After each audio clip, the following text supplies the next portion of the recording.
Hai Minamania, balik lagi di podcast Konseling Perikanan dengan saya Erdani Arya Guntama. Hari ini kita punya tamu yang spesial. Untuk itu kita sambut Bapak Profesor Sarif Wijaya, Kepala Badan Riset Sumber Daya Manusia Kelautan dan Perikanan. Hai, halo, selamat sore. Sehat Pak? Ya sehat, alhamdulillah. Terutama kena angin laut, panas matahari. Jadi mudah-mudahan COVID-nya nggak suka dengan panas matahari. Ya. Oke Pak Syarif, tadi kan Bapak habis ini ya Pak ya, panen udang di tambak plastik. Ini intensif ya Pak ya? Intensif, semi-intensif. Semi-intensif. Pak boleh dijelaskan Pak, tadi Pak kegiatan Bapak ini tentang apa Pak? Ya, jadi teman-teman semuanya, Pak Mas Dani, jadi kita sore ini bersama dengan semua taruna, dengan masyarakat sekitar sini, dengan kepala dinas, kita rame-rame datang ke Pulau Kerto ya, di Pasuruan, di kampus Politeknik Kelautan Perikanan Sidoarjo. Di kampus kami ini semuanya adalah pendidikan vokasi ya. Jadi anak-anak taruna kita ini semuanya belajar di sini. Mereka misalkan jurusan budidaya yang hari ini kita saksikan, itu mereka mulai dari awal sampai akhir mereka itu kerja gitu ya. Jadi kerjanya di kampus. Ini yang kita sebut sebagai teaching factory. Teaching factory udang kan gitu ya. Nah, jadi mereka diajar untuk bagaimana memijahkan udang ya. Kita membuat unit pembenihan. Setelah itu di sini kita saksikan ini adalah pembesaran. Pembesaran dengan teknologi namanya busmetik ya, budidaya udang empang plastik skala mini ya, busmetik skala mini. Nah, ternyata hasilnya luar biasa. Kalau kita bicara udang ya tradisional itu tanpa dikasih makan, alasnya tanah ya, dengan galangan-galangan biasa itu hasilnya paling 200 sampai 500 kilo per hektar. Ini tadi 5.000 meter kita panen dapatnya 15 ton. 15 ton. Luar biasa ya, jadi luar biasa. Jadi 1 hektarnya bisa 30 ton. Wow. Ini menurut saya suatu prestasi yang luar biasa dari anak-anak kita. Keren banget. Nah, udang busmetik ini pada tebarnya 100 ekor per meter persegi. Luas areanya 5.000 meter ya. Kemudian dia panen 1 kilonya dapat 50 ekor ya. 1 kilo 50 ekor selama sejumlah 15 ton. Nah, mereka setelah mereka panen, mereka juga diajari gimana cara mengolah udang. Ya, jadi nggak berhenti selesai sampai panen doang ya, mereka Pak, harus A to Z ya, A to Z ya, A to Z ya, A to Z. Jadi mereka diajari sampai pengolahan, sampai bahkan marketingnya. Gimana caranya jualan gitu ya. Jadi sebenarnya anak ini lulus siap di dunia masyarakat ya Pak ya, siap jadi pengusaha ya Pak ya. Saya ini mau ngajak anak adik-adik semua ini milenial ini, ayo kita mau keren, itu bukan hanya kerja di kantoran. Kerja ini ya kayak gini nih, real nih, barang ada jelas, udangnya dipanen ya kan, habis itu diolah, dijadikan udang crispy dan sebagainya, di packaging yang bagus, masuk ke mall-mall, nah kan, itu kan luar biasa. Nah ini yang kita lakukan sekarang ya. Ya Pak. Oke Pak, kalau gitu kita bahas ke masalah pendidikan ya Pak ya. Saya dengar Pak, arahan Bapak ini Bapak ingin membentuk sebuah pendidikan di KKP itu di Politeknik dan SUPM itu adalah Teaching Factory Fun Learning ya Pak ya? Ya, enjoy learning. Enjoy learning. Ya, joy of learning. Apa itu Pak yang Bapak maksud dengan enjoy learning itu maksudnya seperti joy apa sih Pak? Joy of learning. Jadi kita ini seperti olaragawan. Olaragawan itu pada saat pertama kali dia mulai berlatih misalnya bulu tangkis ya, berlatih bulu tangkis maka badan itu sakit semua kan. Badan sakit semua, tapi mereka setelah mereka berlatih tiap hari, mereka akan menjadi terbiasa dan badannya menjadi luas. Dan anak-anak ini kita latih begitu, secara mental, secara fisik, secara keterampilan, secara knowledge dia dibuat luas dengan dunia kerjanya. Jadi mohon izin ini namanya blended learning ya. Nah, jadi sekolah sama kerja jadi satu. Kalau Anda kan mungkin kita belajar di tempat lain kan sekolah dulu, habis itu praktek, habis itu kerja. Sekarang enggak, sekolah kita ini prakteknya ya kerja itu. Ilmunya didapat dari hasil kerja itu. Jadi kerja dulu, prakteknya dimasukin, ilmunya ditanamkan. Nah, udah gitu karena udang ini mungkin tiap 3 jam sekali harus dikasih pakan, jam 3 pagi harus bangun. Mereka mentalnya harus siap. Siap nggak bangun pagi jam 3? Jadi, atau itu jangan-jangan mungkin alasan kenapa di STP atau di Politeknik itu memang menerapkan pola pendidikan yang ini ya Pak ya, pola pembinaannya itu memang agak semi militer ya Pak? Ya, gitu, Pak? Di awal-awal tahun. Oh begitu Pak. Jadi 6 bulan pertama itu semi militer, ya kan? Kenapa? Itu tadi mereka harus berlatih dulu, latihan dulu, dilatih segala fisiknya supaya kuat dan dia alert. Alert itu artinya kalau bangun langsung sehat. Kalau kita kan bangun kan masih gini-gini dulu, ya kan? Ya. Masih ya baring-baring dulu sebentar kan gitu ya. Baru kita berangkat. Kalau mereka enggak, set langsung bisa kerja kan gitu ya. Iya, Pak, ya. Nah, terutama ini diperlukan apa? Untuk misalnya mereka kerja di penangkapan ikan, kapal ikan. Mereka narik jaring jam 3 pagi, mereka tidur. Habis itu mereka bangun jam 3 kurang seperempat, begitu bangun cepet langsung harus kerja kan? Berarti kan fisiknya harus kuat, mentalnya harus kuat, knowledge sama keterampilannya harus cocok pada saat yang itu. Nah, itu. Pak, Ya. saya udah ngumpulin banyak pertanyaan nih Pak dari teman-teman di rumah ya Pak. Sudah DM di Instagram, Twitter, Facebook kita juga Pak di Konseling Perikanan. Banyak Pak sebenarnya Pak yang menanyakan. Pertama Pak, apa sih Pak sebetulnya yang membedakan antara universitas pada umumnya dengan politeknik yang dimiliki oleh KKP? Karena kan di universitas pada umumnya juga ada ilmu kelautan, ada perikanan dan lain sebagainya Pak. Maksudnya hampir-hampir mirip sebetulnya kan Pak jurusannya, tapi apa sih Pak yang membedakan pendidikan di politeknik sama pendidikan di universitas pada umumnya Pak? Ya, jadi kalau kami itu berangkatnya dari hilir. Ya, kalau universitas yang lain itu dari hulu. Jadi berangkat dari ilmu pengetahuan, ditarik ke bawah menjadi teknologi, keterampilan, praktek, kemudian kerja. Kalau kami berangkatnya dari kerja dulu. Oh, oke. Jadi suasana kerjanya gimana? Kita bawa masuk ke dalam. Nah, suasana kerja masuk di dalam, bisnis dijalankan di dalam. Ini kan bisnis nih. Setelah dia panen, dijual nih barang nih. Dijual dapat uang.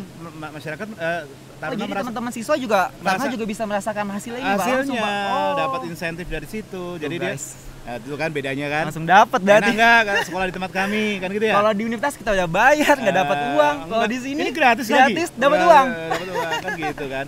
Nah, jadi dengan gitu dia hatinya sudah tahu saya kerja ini untuk buat cari uang. Dari awal. Jadi dia kalau dulu misalkan kita sekolah ya, kemudian latihan praktek, kemudian magang, ya toh kerja ada masa probation, ya kan 3 bulan, sampai dia menjadi profesional mungkin 2 tahun 3 tahun. Kalau anak-anak ini semua itu dilakukan selama masa sekolah kan, Iya. begitu lulus dia udah bisa bikin usaha, ya nggak? Iya. Bisa bikin usaha, apalagi kami mempersiapkan lembaga pembiayaan dari kita untuk memberikan modal kerja buat mereka. Ya udah, itu cara kita untuk menciptakan wirausaha baru. Kira-kira teman-teman mau nggak? Masalahnya tambak udang nggak ada yang di Jakarta. Nggak di Jakarta. Tambak udang nggak ada yang di kota Surabaya. Maaf Pak, lahan udah sempit Pak di Jakarta Pak. Nggak ada. Jadi mesti mau tinggal agak jauh-jauh, sepi-sepi gini, ya kan? Iya Pak. Nah itu dia challenge-nya di situ. Challenge-nya di ya. situ. Iya Oke. Pak. Itu berarti yang Bapak sebut dengan konsep pembelajaran juga berbasis pada kewirausahaan ya Pak ya. Betul ya Pak. Jadi Kewirausahaan nggak bisa diajari di kelas. bisa di kelas. Nggak bisa. Namanya dosen wirausaha diajari. Saya selalu bilang kalau begitu caranya namanya bukan wirausaha tapi sastra wirausaha. Nah, ya kan? Karena wirausaha diajarkan di kerja. Iya gitu. betul. Ya. Bahkan saya dengar Bapak ini mengusung konsepnya ini adalah 2 tahun di kelas, Ya. 1 tahun di lapangan ya Pak ya. Ya. Itu gimana Pak? Jadi ini sebetulnya sudah kita gagas. Cuman dengan adanya pandemi ini ternyata ada percepatan, ada akselerasi. Saya berpikir, kenapa sih kawan-kawan kita dijauhkan dari dunia kerjanya? Lebih baik kan sekarang ini dari awal dia sudah tahu dunia kerjanya di mana. Jadi kami sekarang instead of kita bikin satu kampus gede, maka kita sekarang mulai bikin klaster-klaster. Anak-anak itu rumahnya di daerah mana, klasternya di situ. Maka kita carikan bisnis di daerah situ yang bisa di tempat belajar dia. Kan gitu kan? Iya Pak. Nah, jadi akhirnya kita punya banyak klaster nih. Nah, sehingga 2 tahun di kampus itu untuk dia latih seperti ini, ya kan? 2 tahun itu 6 bulan untuk pendidikan militernya, ya kan? Kemudian dia 6 bulan lagi pendidikan knowledge-nya, katakanlah 6 bulan sampai 1 tahun. Setelah itu 1 tahun lagi dipakai untuk keterampilan, bikin seperti ini. Begitu dia jadi semua, dia ke lapangan terjun, tinggal dengan masyarakat, tinggal dengan pebisnis.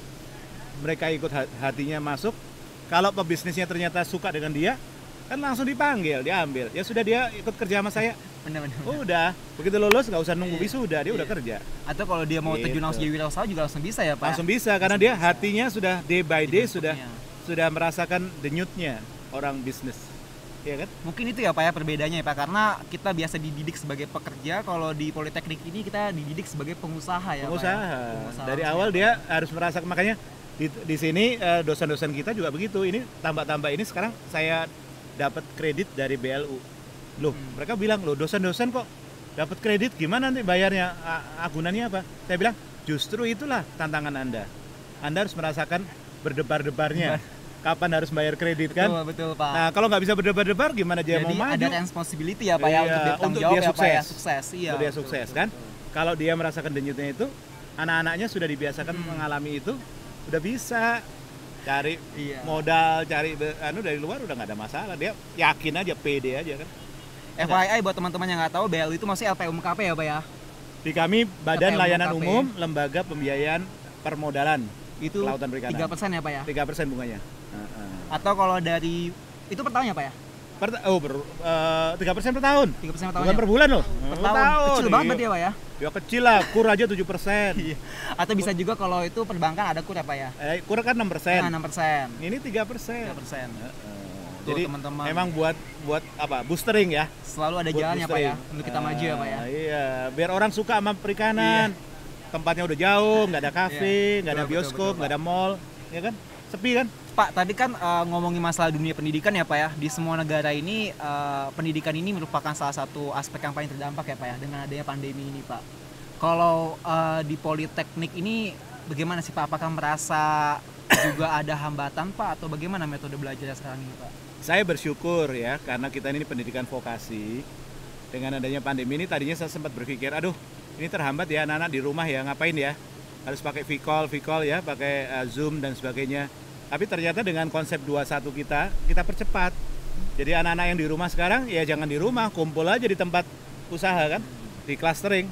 Nanti mentornya yang datang, jadi dosennya yang jalan. Dosennya yang jalan ke sana di kalangan bisnis tadi yang dia tempat ngumpul, udah dia kerja aja. Habis itu di sela-sela kerja itu dikasih tahu, kamu udang tuh begini, pelajaran begini. Nanti baru yang dosen utamanya di kampus pakai video call, pakai Zoom. Tapi mentor-mentornya sudah di lapangan nyebar di sana. Jadi saya memperkenalkan konsep sekolah lapang. Sekolah lapang. Iya, 21 plus sekolah lapang. Jadi mereka sudah emang di masyarakat. Ilmunya ditaruh di situ. Jadi kalau yang usaha penangkapan ikan, mereka sekolahnya di TPI, tempat pelelangan ikan.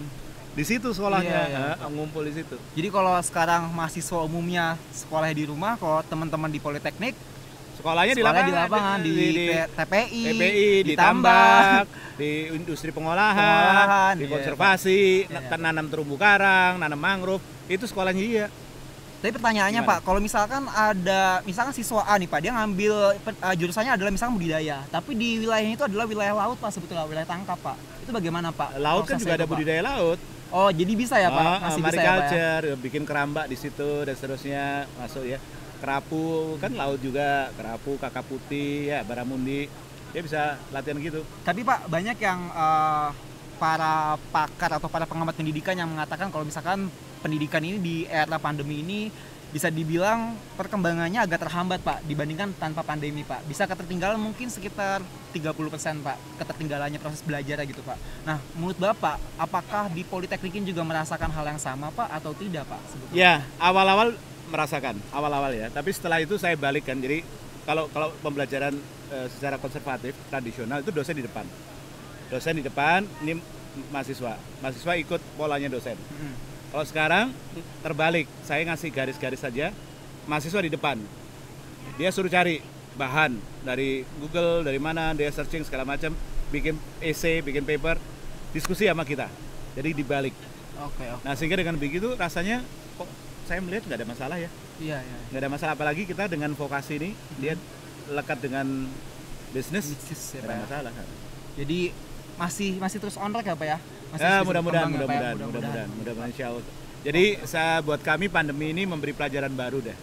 Jadi lebih baik kita ini tidak punya kampus yang gede satu, tapi lebih baik kita ini punya kampus yang banyak tersebar di seluruh Indonesia. Gitu ya Pak ya, modelnya ya Pak ya? Station gitu. Cukup ada, yang penting wifi ada, laptop ya, kemudian ada screen, udah cukup itu aja. Dosennya datang, letaknya di tempat mana? Di tempat dia kerja. Mau di pabrik pengolahan bisa, mau di sini ya sudah, dia kerja, masuk, diajari, kamu ngerjain apa sekarang? Ini udah. Sekarang saya mau nanya sama Mas Dani, orang sekolah itu buat apa? Buat nambah pengetahuan, nambah pengalaman, Terus buat apa? dapat gelar. Terus apa lagi? Buat kerja. Dapat kerja kan? Iya. Ya ngapain nambah gelar, dapat pengalaman segala macam tapi nggak bisa kerja. Ya itu Pak Nah, masalahnya. ya Pak. udah langsung ujungnya kerja aja Kerja kan? aja. Iya. Dan saya nggak berusaha menyelesaikan semua masalah. Iya Pak. Kami di KKP tidak berusaha menyelesaikan semua persoalan Indonesia, enggak. Kita cukup fokus di main dari situ aja. Betul. Perikanan, ya kan? Putra-putri nelayan, pembudidaya ikan. Saya fokus di situ aja, asal mereka terangkat kesejahteraannya, martabatnya. Iya. Tugas kita udah jadi deh buat Berarti Indonesia. yang saya lihat nih banyak kerjasama dong Pak yang harus dilakukan oleh Oh, Politeknik iya. ini ya Pak ya. Oh iya. Itu boleh ceritain nggak Pak apa aja Pak jenis kerjasama dan sama siapa saja Pak ini? Pak? Ya, saya mulai dari hulu dulu ya. Iya. Kalau dari hulu itu kerjasamanya dengan Research Institute. Oke. Jadi ilmu yang di sini nih, ini semuanya ilmu terbaru. Wow. Jadi saya harus kerjasama dengan Research Institute, baik dari kami sendiri maupun dari luar negeri. Saya dapat dari Australia misalkan, dari ya James Cook University, dari Tasmanian, kerjasama Asia, kemudian dengan Inggris, dengan Belanda, Wageningen dan seterusnya, dengan Jepang, Korea, kita kerjasama. Itu untuk narik ilmunya, Oke. oke? Kemudian kita transform menjadi bahan ajar dan praktek seperti ini, ya kan? Kemudian kita kerjasama dengan industri.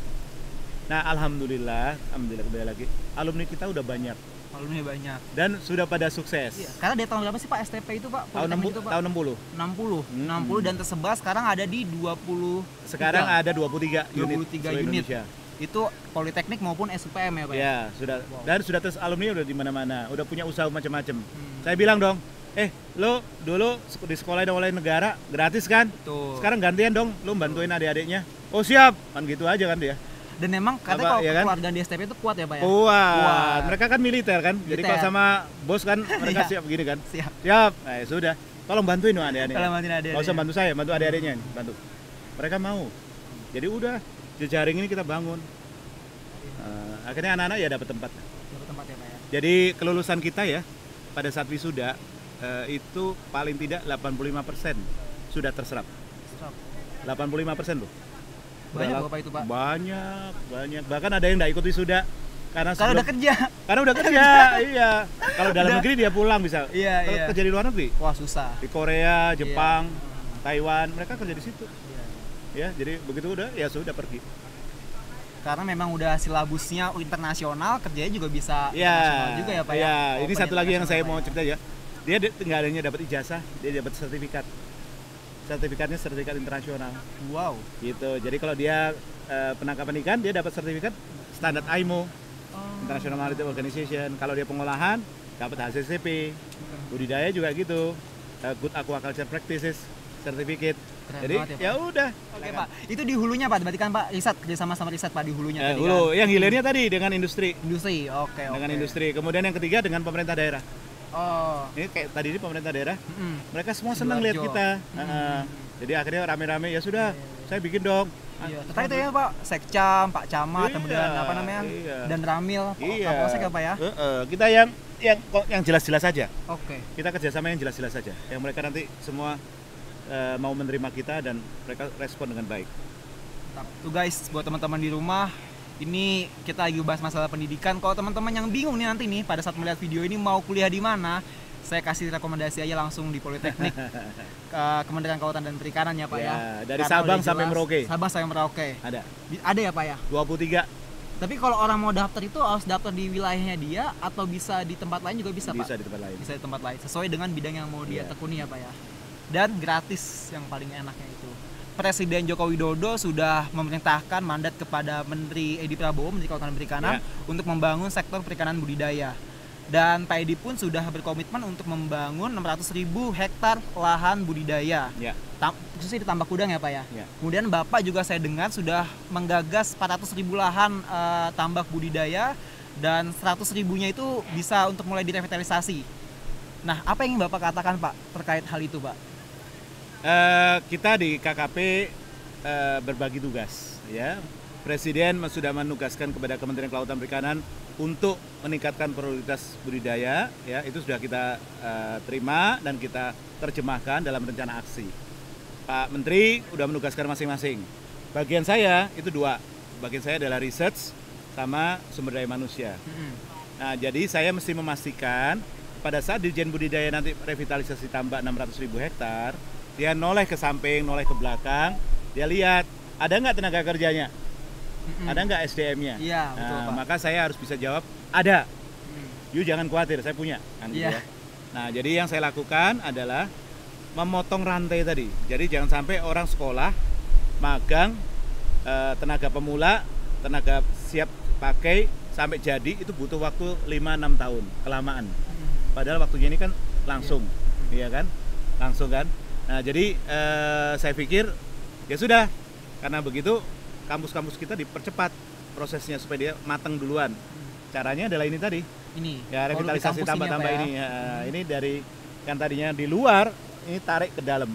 Nah, kemudian setelah itu begitu dia lulus, dia langsung kita salurkan kepada tambak-tambak yang sudah di-dedicated mau direvitalisasi tadi. Dengan begitu ya udah. Nah, dari sisi research kami melakukan untuk menemukan indukan-indukan unggul, benih-benih unggul, pakan-pakan yang efisien, efektif, itu yang kita lakukan. Pak, tapi pertanyaan saya Pak, kenapa sih Pak? Itu kan budidaya Pak, kenapa tapi udang sih Pak yang bawa pilih Pak? Gini, jadi udang itu salah satu komoditas yang punya added value paling tinggi. Ya, dibanding dengan yang lain, udang itu tertinggi. Ya, antara harga dengan biaya produksi dan sebagainya, itu added value-nya paling tinggi. Kemudian yang kedua, pasar dunianya terbuka, lebar. Dunia sekarang membutuhkan kurang lebih sekitar 13 juta ton udang seluruh dunia. Nah, Indonesia baru ekspor kurang lebih sekitar 600.000 ton, ya kan? Kan kecil sekali. Jadi kalau kita bisa mau naikkan 5 kali lipat aja, ya kan? Itu sudah 3 juta ton. Kita bisa nerobos pasar ekspor itu. Dalam rangka adalah apalagi sekarang pandemi semuanya pada cooling down semuanya. Ekonomi parah banget ya Pak ya. Cooling down semua. Jadi ini opportunity untuk kita untuk masuk, ya kan? Dari mana dapatnya naik 5 kali lipat misalkan gitu ya? Nah, dapatnya dari pertama produksi per hektarnya dinaikkan. Yang tadinya cuma 500 kilo atau setengah ton, sekarang bisa jadi 15 ton misalkan. Ini kan salah satu cara. Ya, jadi nggak perlu nambah luasan, tapi yang ada diaktifasi di benih unggul, pakan murah, ya kan? Iya, Pak. Teknologi bagus, pakai plastik sehingga nggak ada mikroorganisme bahaya. Ya udah, naik dia. Nah, kami dengan adanya anak-anak belajar begini, langsung Pak, begitu selesai langsung Dirjen Budidaya bilang, saya butuh 1.000, kirim, kan gitu. Nah, kayak gitu ya modelnya. Jadi itu cara kami untuk memotong rantai. Betul. Pak, kan kemudian dalam tambak itu kan ada intensifikasi ya Pak ya? Maksudnya ada yang semi intensif, ada yang super intensif, kemudian ada yang tradisional. Itu boleh Bapak jelaskan sih Pak? Mungkin teman-teman di rumah yang belum paham Pak. Jadi gini, tradisional itu adalah tambak-tambak yang dikelola masyarakat. Tentu saja tidak melalui proses pembelajaran, dia berasal dari turun-temurun, dari nenek moyang seperti itu. Tidak ada pakan, ya tidak menggunakan pakan. Dasarnya masih tanah, ya. Dia udang maupun ikan itu makan biota lumut-lumut di sekitarnya, itu yang disebut tradisional. Biasanya kalau per hektar 200 sampai 500 kilogram per hektar. Kemudian ada semi intensif, itu seperti yang kita siapkan ini semi intensif.